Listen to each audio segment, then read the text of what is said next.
Must be asked, Congressman. We come to a Fire coffee away. shop. You order juice. What's up with that? I was hoping they had apple cider, but this is the juice that they had. I'm not a coffee drinker. Like I told the folks in there, I always tell my wife that coffee is a crutch. And so she's on the other side of that battle. But just career in the military, I knew guys in the military that would chew coffee grounds. I've never been a coffee drinker. You're not a coffee drinker, yet you didn't flinch at the suggestion of meeting us at a coffee shop in Fort Pierce, right? Yeah, got to sit outside. It's in my backyard. You didn't ask me to travel that far, so it's easy. And coffee shops usually have good breads and things like that, so I had the zucchini bread today. Plenty to enjoy. Yeah. This isn't your first rodeo. You're a multi-term congressman. You are just embedded in this area. I want you to think about, your time here and talk to me about what's your greatest accomplishment to your constituents in District 21. So I'll say that in two ways. So one, I always tell people, it doesn't matter, Republican, Democrat, Independent, non-voter, you name it. Number one thing that we do as an office, from the borders of St. Lucie County to midway down Palm Beach County and all points in between, is if somebody needs help with one of the federal agencies, whether they don't like that they had to wait on the phone for 3 or 4 phone calls with the IRS, or their senior parent and is having difficulty with the Department of Veterans Affairs, or they needed help during COVID with the paycheck protection loans, or somebody needs help with a passport at the last minute because they're getting ready to get on an airplane in a couple days and didn't realize that it was expired, whatever it is. People need help with the federal government, and we are their go-to in those emergency situations when they don't know what's going to happen because it's a government agency and they can't get somebody on the phone. So that's the day-to-day number one thing. It's not the sexiest thing in the world, but when people need it, they really need it. And so the number one thing policy-wise is water. Water, I sit on the Transportation and Infrastructure Committee. It was a campaign promise in my first race. Hey, if you elect me, I think that this is the right committee to be on to work on our water issues, beach renourishment, coastal infrastructure things, Port of Palm Beach, you name it.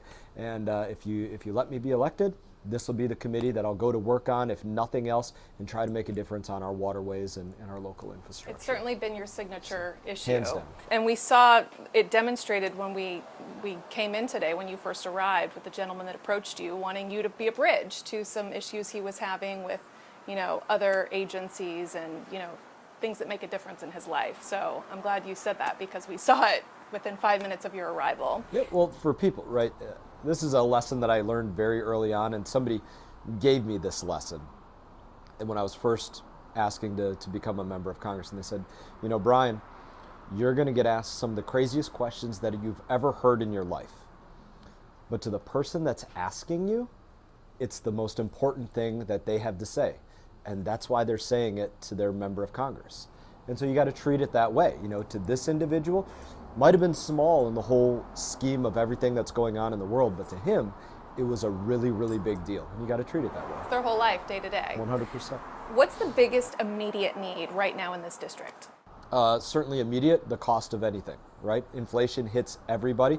I think we all tend to be a little bit like fish inside of a bowl. We grow to the size of our environment, no matter what that environment looks like. And so if you weren't counting in your disposable income that gas prices were going to go here, or the price at Publix or Winn-Dixie was going to go from here to here, or if you're, we're in Fort Pierce right now. So if you're under Fort Pierce Utility or FP&L or some other utility authority and you didn't calculate that the energy prices were going to go from here to here, that can be a really big deal and typically is a big deal in your life. If you're a small business owner and you got 5 air conditioner, vans that are on the road going around repairing things, and the price of gas moved from here to here, that's a really big deal to your small business. So yeah, those inflationary issues, number one thing that I'm hearing from people across the board.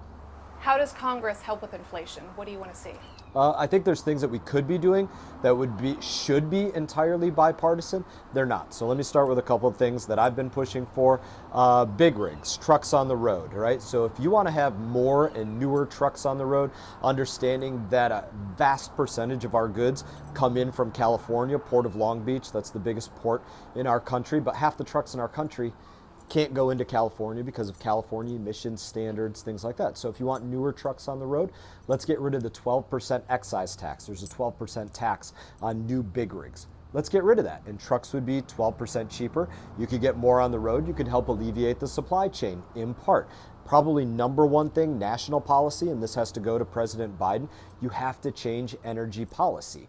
You know, he came in day one and said America in 3 to 5 years is going to use no longer any fossil fuels. So anybody that was making investment into exploration or refinement or shipping of those fossil fuels, whether it be natural gas or whether it be, crude or something else, they weren't making those private investments after that, because who's going to invest in something they say they're not going to use in 5 years? He got rid of the XL pipeline, bringing in energy from Canada. The list goes on and on of things related to energy. And I kind of use this example to people often. I say, people like to talk about farm to table. And I tell them there's no such thing as farm to table. It doesn't exist. There's farm to truck to table. There's farm to truck to grocery store. There's manufacturing to truck to wherever it is that you're getting something. There's a truck in the middle of everything. And if you make energy across the board that much more expensive, you're hurting every American. The items you just mentioned, what you feel we should be doing, is it realistic to think we could get there? Totally realistic. And I'll give you a point of bipartisan agreement, right? So I think that in Congress, we should be moving to reduce taxes on people constantly. It should be our number one goal. This is the country of we the people. All power in government comes from we the people. And if we can reduce those tax burdens, then let's do that. So I said the 12% excise tax on big rigs. This is something that Joe Biden and I agree on. He wanted to get rid of or put a moratorium on the 18.4 cents per gallon gas tax and the 24 cents per gallon diesel tax. I agree with that. Now that's actually calculated at the refineries, so you wouldn't see it in totality in the way that people might see it just looking at the pump. But it would affect those people. Like I said, I gave the example of somebody that runs an air conditioner crew, right? An HVAC crew. They got 5 trucks on the road.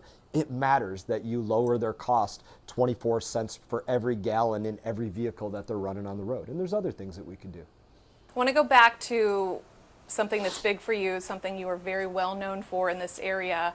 It's a signature issue for you, the environment and water quality. What's been your greatest footprint there, and where is there still work to be done? So Lake Okeechobee in the center of Florida is unfortunately a disgusting lake.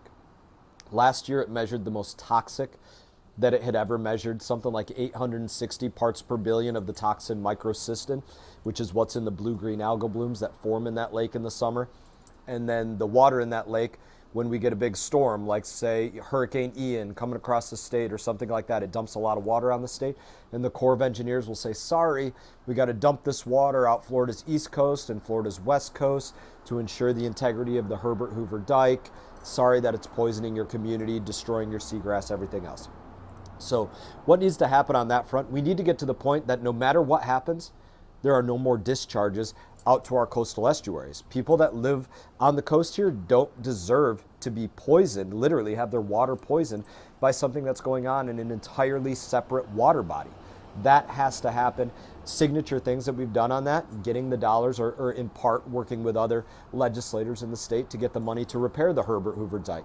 I wrote the bill that demanded that the Corps of Engineers redo their management plan when they decide where they're going to send water, how much, what time of year, that they redo that book. I wrote the law that said that they needed to do that. Or finish building what's known as the EAA Reservoir, the Everglades Agricultural Area Reservoir, that's going to store water, treat water, and send water south to the Everglades where it's really needed. Those are all problems and solutions that I had a big part in working on, and I couldn't be more proud of those. Congressman, much like when I met you today, I immediately wanted to talk to you about your military service and bring in, personal experiences with the military. I'd imagine you get that a lot from people who meet you for the first time. I do. How has your military service shaped your time in office so far? A number of ways, and I'm going to say this in the most serious way that I can. I lost a lot of friends in service. Friends that I lost during my career in the military. Friends that I lost during my career in the military, they didn't leave this world because they thought what they were doing was going to make them rich, or that they were going to get a book deal or a movie or a medal on their chest or anything else. They believed in the cause of America, in we the people, in defending this place, and a host of other things. And that's how I try to serve. You don't think about personal gain. You don't think about personal sacrifice. You think about fighting for that cause you believe in, no holds barred. And that's how I try to do it. Now, can I say there are some specifics that I take away from military time? Yeah, very much so. I think I've seen some of the best out of the military and the places that I've served. Best leaders that I had never asked me to do something that they wouldn't do themselves. Has to be a pinnacle trait of good leadership. I try to make that a part of my policy. I was a bomb tech, right? So the decisions that I made, if I made the wrong decision, it could very easily mean the life of one of my friends. Thank God that never happened in that way. But the legislation that we work on, it's very similar to that in this respect. It affects the people around you, just like being a bomb tech affected the people around me. It affects the ability of somebody's children to get a good education, to save dollars, to not have as much taken out of their paycheck, to get health care, to have affordable energy. The list goes on and on. But the decisions that I make, they very much affect people's lives directly, and I try to remember that in the same way that I did in the military. Is it accurate to say your military background shapes every decision in some way that you make, in this office? I think at some level it does. I am a military guy. Whether it's the way that I speak or the way that my mind works through things in looking for both strategic objectives and very tactical ways to meet those strategic objectives, looking at anything that we've done, and instead of first trying to identify the success, trying to identify, number one, what were the failures and how do you overcome those failures so that you don't do those things again. I think I spent long enough in the military that it does directly affect all of my decision making. How have you made veterans' lives better here in this area? Number one way. So the first thing that I did, this goes back to, again, an original campaign promise from when I first got elected. I said, listen, here's something that would make sense to me. Let's put a congressional office inside of the Department of Veterans Affairs Hospital. That way, when my veterans have to be seen there, they can do some one-stop shopping. If they need to see my office about a VA issue or about the IRS or about anything going on in their life, they don't have to get a ride to somewhere else. They can just meet with my office there and set up an office hour there. It also helps us to conduct oversight on the Department of Veterans Affairs. So to give you an example, there was a point that I was going into the VA, which is where I get all of my own personal care from. I get it from the VA. And we're going in and out of there on a weekly basis. And there's a bathroom area on the first floor and kind of the main entrance area. And it doesn't have a push button on it. Now, I spent a period of my life in a wheelchair and can tell you how difficult it is to try and push a bathroom door open. They're usually pretty heavy. And then try to one-handed wheel your chair in there and do other things, maneuver into that. It's not easy. And so most places that should be handicap accessible, ADA accessible, they would have that. In a military Department of Veterans Affairs, not a military hospital, a Department of Veterans Affairs hospital, they didn't have a push button on the door. I might not have noticed that had I not been in there week in, week out, using that restroom when I had to use the restroom and saying, this doesn't make any sense. So that's one example. I could give you a lot of others, but that's one. Well, that's something that could have a big impact on someone's day-to-day life, right? The simple thing that just can... I want to talk about the insurance crisis. Mm-hmm. We are just back from Southwest Florida, telling stories of the people there rebuilding their lives. We heard a lot about insurance for coastal residents. It's hard to get. It's expensive. Do you see a congressional role in making it easier for people to get coverage, specifically flood insurance? Yeah, so National Flood Insurance Program is something that since I've been in Congress has been working on trying to reform, whether it's those repeat claim properties or whether it's building more resilient infrastructure, elevating some of those properties, things like that. There have been a host of ideas for reform. The big thing that's really affecting people is cancellation, not necessarily of that flood insurance policy, but of their homeowners policies just across the board. My wife and I, we got a letter in the mail, I want to say, let's say maybe close to 30 days before the beginning of hurricane season this year, saying, hey, sorry, we're canceling your insurance. We've never had a claim, we've never had anything, but they were canceling our policy. I thought it was total BS to be sending people those kind of notices days before we're entering into hurricane season.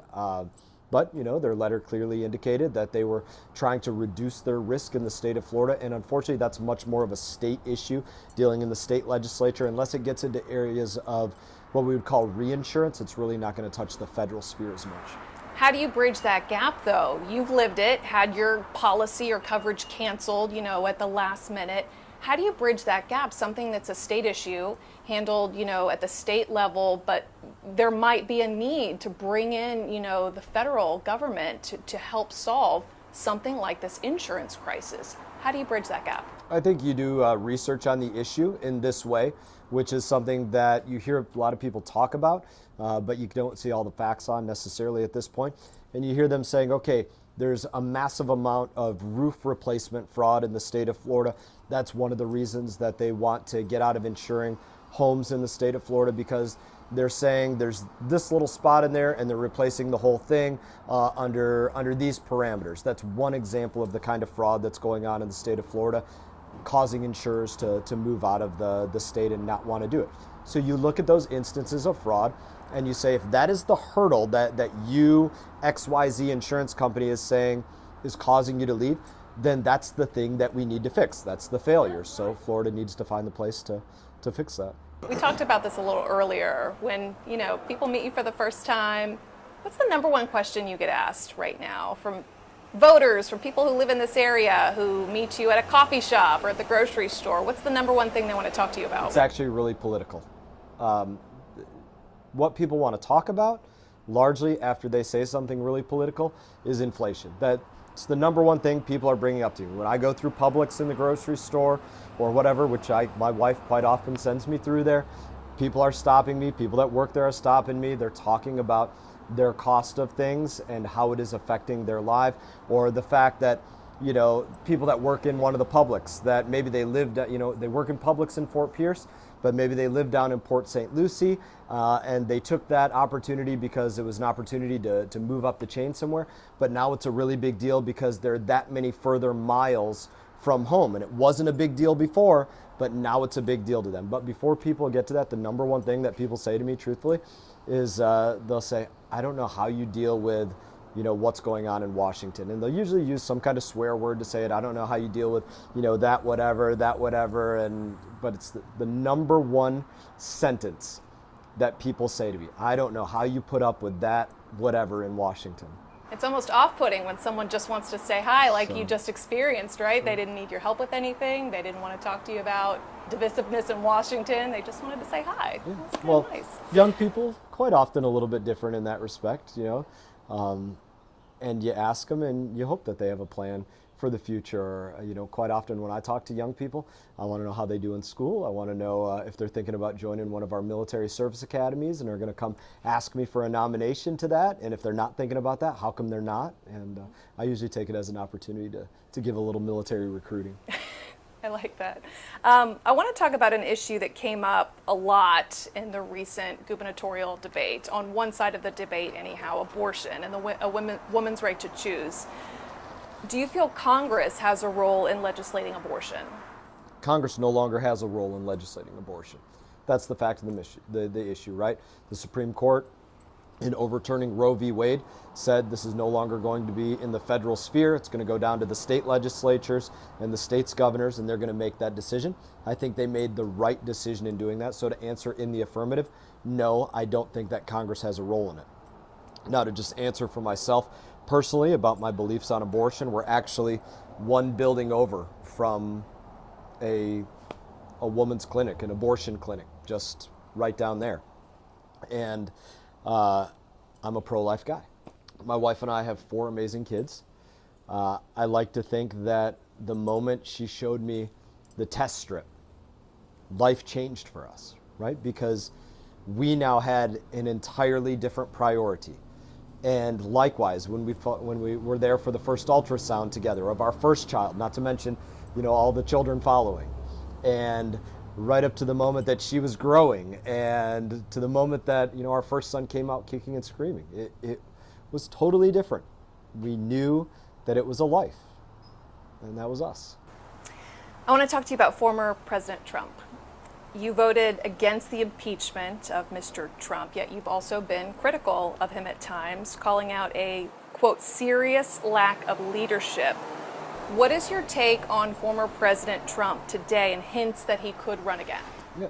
Well, I think you look at anybody that's going to run, whether President Trump or somebody else on the Republican side of the ticket, and they're probably going to run on President Trump policies, what we would call MAGA policies, Make America Great Again policies, American security first, right? Securing our southern border, not having things like a lottery, a random lottery system for visas, but being cognizant and intelligent about the people that we're letting into the United States of America, making sure that we have defense policy that makes sense, whether what's going on in the Department of Veterans Affairs is union first or veteran first, right? And the list goes on and on. Whoever runs on the Republican ticket is going to run, in my opinion, on President Trump policies, and I agree wholly with those policies. Now, I told you already, I'm a military guy. So whenever something goes wrong, I like to think that the first thing that you have to do is look at what went wrong. That has to be the way that I want to see leadership done. Look at what went wrong and then figure out how to fix that. Think about the praise and the other things later. But in that, yeah, I stand behind, my decisions to support President Trump, to not vote for impeachment, to not certify the election in a couple of different states because of things that I saw going on. And I think you look at that as a situation, and I think it's become a really hypocritical political situation in many cases, because what the media never likes to bring up is that Hillary Clinton, maybe not up to this point, but certainly for months, was saying that President Trump was elected illegitimately.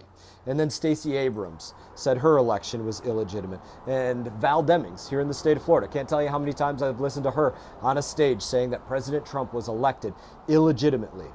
And you have Republicans that clearly have problems with what's gone on with elections and election integrity as well. And so I think you look at that and you say election integrity is a really big issue for both sides. Both sides want to see reform. I think the Democrats have it all wrong because they're pushing for policy that says no identification, right? If I wanted to go buy a drink, I'd need an ID. If I want to go buy an airline ticket or a host of different things, I need an ID. It's not a bad thing to ask people to have an ID, that they vote by the appropriate date and there be a timestamp on it, and that their signature match what is supposed to be their signature. These are all things that give people confidence in the voting process, and that was unfortunately taken away in a number of places. When's the last time you spoke to Mr. Trump or saw him in person? Probably in the last couple months, maybe not in the last month, but I would bet in the last 2 months. And how was that? It's always cordial. He and I are friends. Also, members of this family reside in the district, right? Junior lives in Jupiter area, and so I see them. I saw Junior over 4th of July for a shark dive. We went on a veterans shark dive together where he was out there supporting the veterans. And so, yeah, I see the family fairly regular, and for my part, we are friends. I want to take you back a little bit, Congressman, here. I want to take you back to a 2018 New York Times op-ed you wrote shortly after the Parkland shooting. The headline being, "I'm Republican, I appreciate assault weapons, and I support a ban," meaning a ban on assault weapons. In that same piece, you wrote you would not support a ban that results in confiscating existing legally owned firearms. How, if at all, have your views on gun laws changed since 2018? I think there's a lot of things to look at there. So let's start with what's been done, right? So following that window of time, you had a number of pieces of, it wasn't all legislation. Some of it was state policy in different ways. You had President Trump did a ban on bump stocks. You had Governor Scott at the time, now Senator Scott. He did a red flag law, which I don't wholly agree with, and also did an age change on the purchase of some firearms. So that was part of what was done.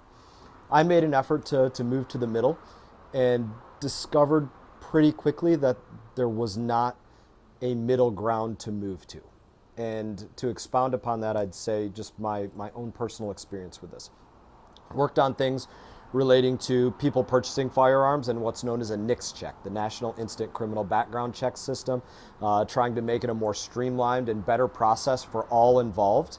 And then after I worked on that, my colleagues on the other side took pieces of that legislation out that said there couldn't be things like a gun registry. They didn't want to see that in there. So after we worked to put it in, they had that taken out. They took out things that said, well, if somebody is in America illegally and then they try to buy a firearm and they're here illegally, that they would be reported to Immigrations and Customs Enforcement right away. They don't want that because they're not interested in securing our border or illegal immigration, I find. And so they work to pull that out of the policy that I worked on. And then you layer that on top of what's going on in America right now or in the last couple of years. And I think it really shows you there's probably never been a more important time to realize that we should have every capability to defend ourselves when you see cities being overrun by BLM, torched, houses and neighborhoods being attacked, when you see not just people always talk about defund the police, it's a common thing that people like to say, but beyond that, police departments that we're told don't serve and protect. In Portland, in Seattle, CHOP areas, things like that, police don't go in there and protect lives, protect property or anything else. We want you to actually stand down from doing your job. That's absurd and something I never thought I'd see in this country. But the point, again, just to go back to the underlying point of this, I discovered quickly that there was no middle ground to be had. So what would the headline be today? In 2018, the op-ed you wrote, the headline, "I'm Republican, I appreciate assault weapons, and I support a ban." What would the headline be today, 2022? I think it would be, I wish I could add one more paragraph to this, and that paragraph would be to recognize that any active shooter event comes to an end for one reason and one reason alone. And that's because a good person with a gun comes to save the day. I want to talk about Ukraine. Some recent Republican comments that now might be the time to pull back on spending in Ukraine. How should the U.S. move forward when it comes to Ukraine? So, to speak specifically about some of the policy that's gone through, there was recently a $40 billion appropriation to go to largely supporting Ukraine. There was a little bit of dollars in there that went to helping replenish some U.S. stockpiles of ordnance, but largely it went to the Ukraine. In that, what I can tell you is that there are no strategic objectives as it relates to Ukraine right now. There's not spending $40 billion over there results in Ukraine wins and Russia loses, or Ukraine can continue to survive for X number of months, or there's Russian nuclear demilitarization because they've elevated their nuclear threat posture, or demilitarized zones along NATO borders, or war crime tribunals for Vladimir Putin, or the list goes on. None of those things are national strategic objectives that exist as it relates to our participation in the Ukraine. And I don't support floundering. And that's what that is. We have no strategic goals there. We are floundering. And the administration, since that $40 billion was sent over there, has sent an additional $13, $14 billion on top of that. And they'll probably try to spend more money over there on top of that. And again, without giving any strategic objectives. That can't be the way that policy is conducted. So what is the best way to move forward? To have strategic objectives. Say, this is the aim of what we're trying to accomplish. Number one, for the betterment of the United States of America. And then if you say, how does participation in Ukraine, whether it's with a no-fly zone, or whether it's supplying them with drones or different types of ordnance or supporting NATO in this way, how does that better the United States of America? And then we argue about it, and then ultimately we vote on it. But that's not what's happening at all. And I'm going to give you another very specific story on this. So the day of that vote for $40 billion, I go down to the floor of the House of Representatives to cast my vote, which was no on it. And I sit on the Foreign Affairs Committee, so I've spoke to people on the Foreign Affairs Committee about it. I spoke to people on the House Armed Services Committee about it, Republicans and Democrats. And then I went down to the Democrat Majority Leader. His name is Steny Hoyer. He's from Maryland. So he's the second in leadership on the Democrat side. And I said, Steny, what are we buying for $40 billion of we the people's money?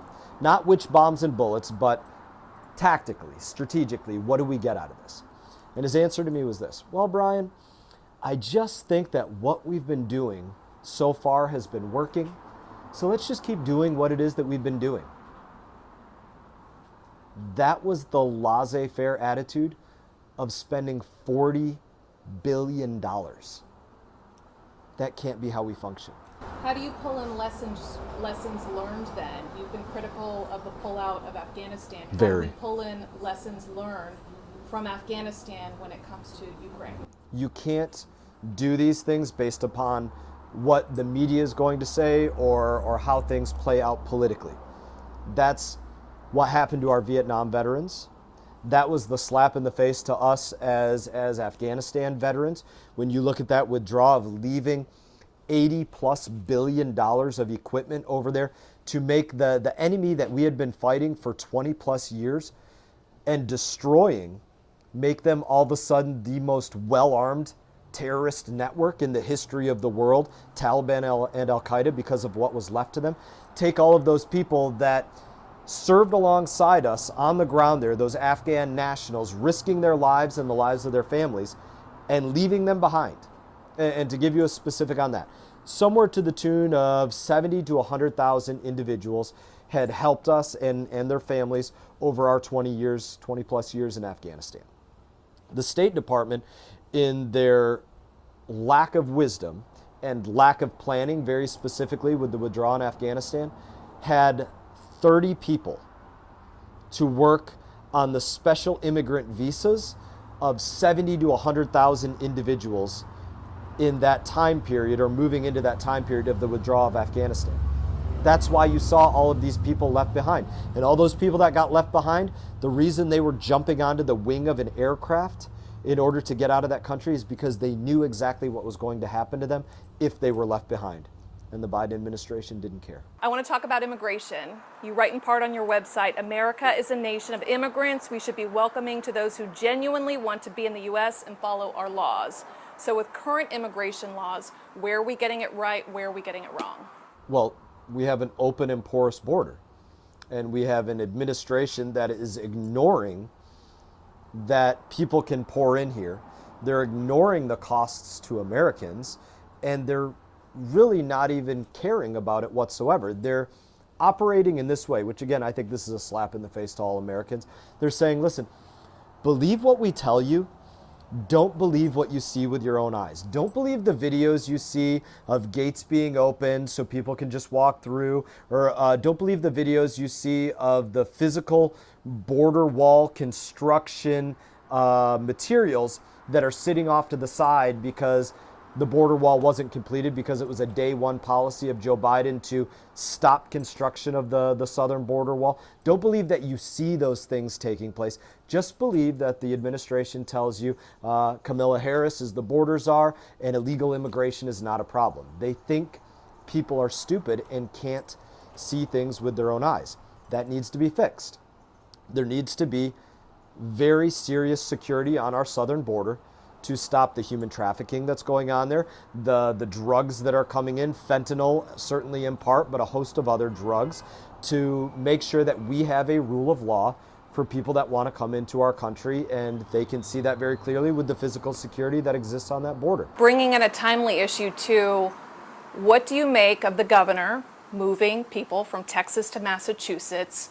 What was accomplished in that, and do you see anything regrettable about that series of events? Yeah, nothing regrettable for me about what Governor DeSantis did in moving people to Martha's Vineyard. One of the wealthiest areas, by the way, that anybody could be moved to. But what you have across the country is you have cities that are not nearly as affected, and cities and states that are marginally affected by illegal immigration because they're not true border states.